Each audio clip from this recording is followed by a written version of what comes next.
I'm Christine Cook. I'm with the Environmental Protection Agency, and I'm a remedial project manager for the Commencement Bay Nearshore Tideflats Superfund Site. So I'm here tonight to talk about the progress of the cleanup of the Point Ruston facility, which is the former Asarco smelter. So today I'm going to give a little bit of background on the site, talk about construction management plans, give a little historic and present views of the site, talk about health and safety of view, and some cap types that are out there, and then the future of the site. And then we'll get into questions. So the Asarco smelter facility is the area that's in hash on this slide. It's operable unit 2 of the Commencement Bay Nearshore Tideflats Superfund Site. It's comprised of the former facility property and the breakwater peninsula.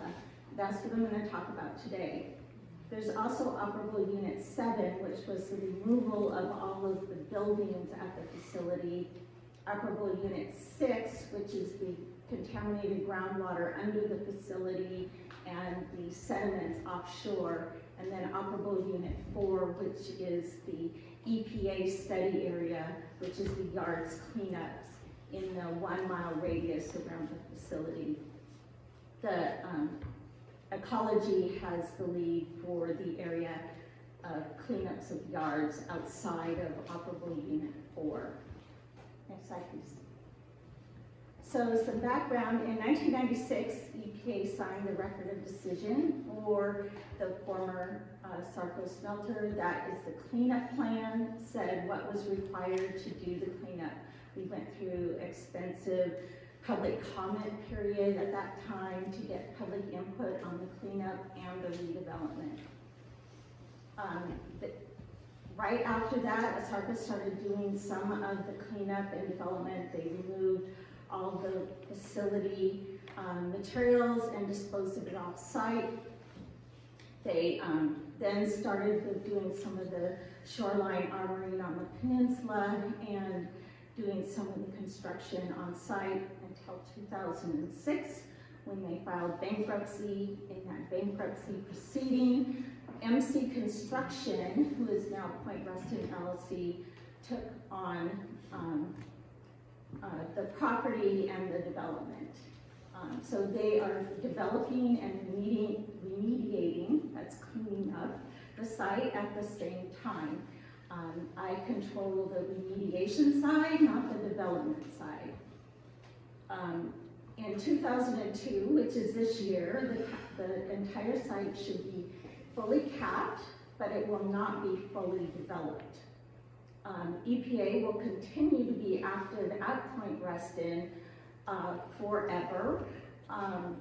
We do oversight through all of the development, so we have to be out there anytime they are digging into any of the contamination that's underlying the cap that has been installed. We also do oversight of monitoring and maintenance activities of the cap, and we also do 5-year reviews. That's a statutory requirement. CERCLA, which is the law that we operate under, requires that if we leave waste in place at a site, we have to go back every 5 years and inspect it and make sure that it's still safe. Next slide.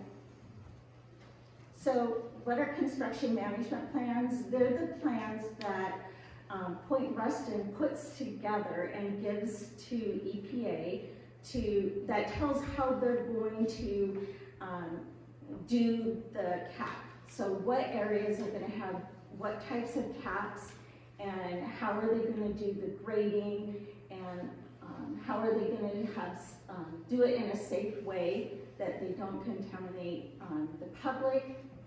These are all reviewed by EPA, and we have to approve them before they can progress. And then EPA's oversight contractor makes sure that those construction management plans are implemented in the field. Next slide. So this is a map of the facility. So the blue area was phase 1. The purple area is phase 2. The orange area is phase 3. And the yellowy green area is phase 4. Point Ruston also had to do some capping on the Breakwater Peninsula. Even though they didn't own the property, it was part of the bankruptcy settlement. So by the end of this year, we expect that the entire site will be capped. Just a note that the outer shoreline of the Breakwater Peninsula has failed. The cap has eroded away, and we will be out there fixing that. I'm working with the Corps of Engineers to do that work. We expect it to be done by February. Next slide, please.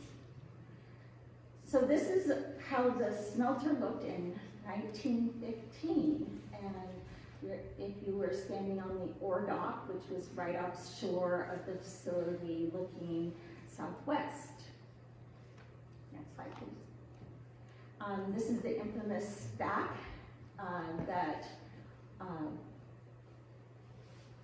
released all of the arsenic and lead into the homes surrounding the area. You can see in the one slide, that's the Breakwater Peninsula where they're dumping slag. That whole peninsula is comprised of slag.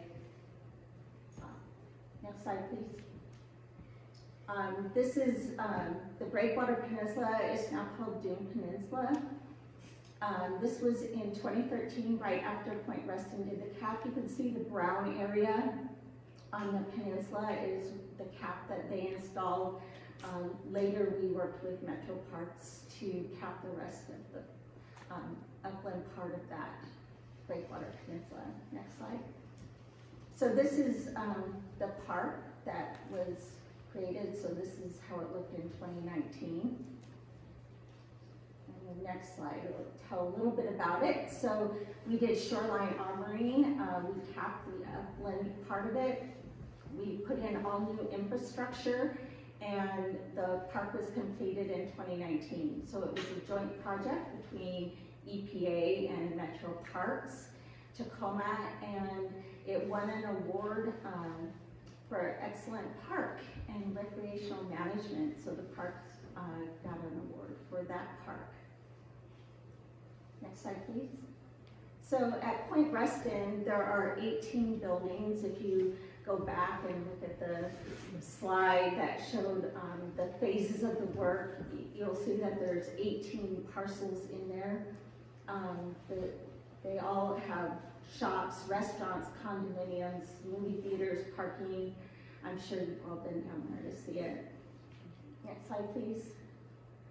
So this slide is about health and safety, and it's more about health and safety for you, not for the workers. We operate under OSHA for the workers, but we wanted to make sure that during the development that it was safe for the public and the surrounding homeowners while we were doing this work. That was part of the occupancy allowance that we gave, that they could phase occupancy while we were still doing cleanup work. So we have real-time air monitors. They measure dust in the air. It's 24/7. If it's triggered, then Point Ruston takes action. What that means is, as you can see up there, they will take a water truck and water down the soils so that they are not creating dust. If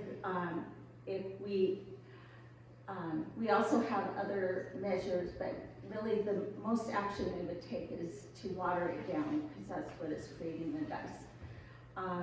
We have high volume monitors. They're measured 3 times a week.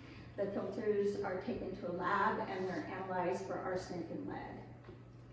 We have never had a threshold triggered, but if it were, they would have to take similar actions. We also have methane barriers in some of the buildings. There were lumber facilities that were located out there, and from years of sawdust that was buried on site. It's degrading and it causes methane formulation, so many of the buildings have gas impermeable barriers underneath them. Next slide. So during construction, all the areas that had exposed contamination that were not capped had to have a temporary cap. And the temporary caps were either covered with plastic, a high density polyethylene plastic, or at least 6 inches of clean soil were placed on top of it. Also, when the big mound was down there next to where the hotel is, we had what we called gorilla snot put on it, which is a tackifier, which is kind of like glue that covers the top of it. So we had that on as a temporary cap on that. We also had all the areas were fenced to keep people out. Of course, we didn't keep the deer out. I saw several deer many times. It also didn't keep people out. We had some people that were getting into those areas. We also have wind fences. You can see maybe in the background, there's a wind fence on this parcel. So wind fence is just a chain link fence. It's generally higher than your typical fence for construction, and it has a fabric around the outer edge, and it's meant to prevent the dust from blowing, or the wind from blowing the dust inside the construction area. We also have oversight contractors. They're out here whenever work is being done, and they make sure that the construction management plans, which are the designs and specifications for the cleanup, they're all followed, and they monitor for offsite dust migration and also for track out of contamination on tire tracks. So there are 4 different types of caps that have been put on the site. So the cleanup for the site was really to just put in a cap. A cap is just a barrier between the contamination and you. The building foundations are all caps. They work together with the roof and the storm drains off of them to comprise the cap in that area. There's also some low permeable concrete, some of the sidewalks down there around Wildfin and the movie theater have the low permeable concrete. All the roads are low perm asphalt, and what that means is it just has more fine material in the mix that causes water to not permeate through it as much. And then the multi-layer cap is put in mostly green spaces. The multi-layer cap was what was required by the record of decision, the cleanup plan. We were able to modify to allow some of these other types of caps, but the multi-layer cap is really, it has a cushion layer, which is, we use the contaminated soil from the yard cleanups, and then we put down the impermeable layer, which is the HDPE liner. Then they have a drainage net that's put over that.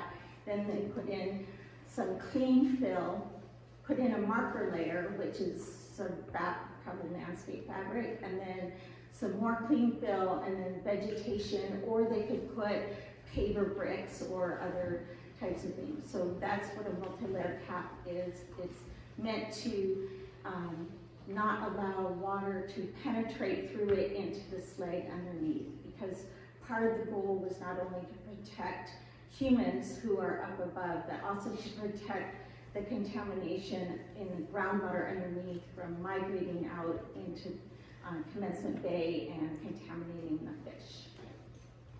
Next slide, please.